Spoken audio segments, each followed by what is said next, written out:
وسعوا بالكم يا جماعه، وسعوا بالكم. انا اصلا بدي لا مش واخد المكان كله. وسعوا بالك، وسعوا بالك. مش معصب، لا مش معصب، هو عايز يتحرك من هنا. وانت محدد لي المكان. انا مش محدد لك المكان. اسمع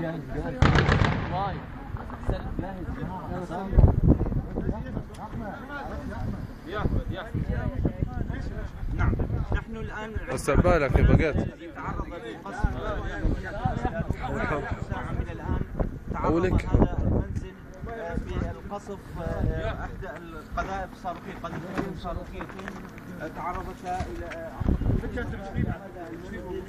لا عيب عيب لا عيب لا عيب لا حصل عيب المنزل ولم تنفجر ووقعت القذيفه على عيب والمكان انا جاي هنا اصلا من امريكا.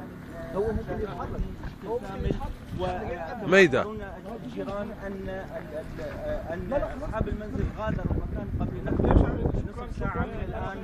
المنزل كان خالي تماما من اي سكان والحي بالكامل. ان كنت شايف الحي بالكامل هو غير مسكون وغير مأمون تقريبا الاهالي. لا هو جاي عشانهم هم، هو جاي عشانهم، هو المفروض الكل مش عشانهم. انت واحد كويس، الكل مش لواحد بس. فيه انا جاي وطالع عيني يلا احمد اطلع هوا. لا هو كان ممكن يطلع من هنا، انا مش عايز ابوظ شغل. هو ممكن يطلع من هنا، هو عايز يضايق. ايوه يا حبيبي انا عندي هوا، الهوا دلوقتي وقع. اطلع يلا بسرعه الحق النشر. يلا احنا متاسفين. عيب يعني معلش انا ما شفتش كده والله في اي حته غير هنا. حصل خير خلاص يا مش عايز يقول كلام وحش بس. اسفين يا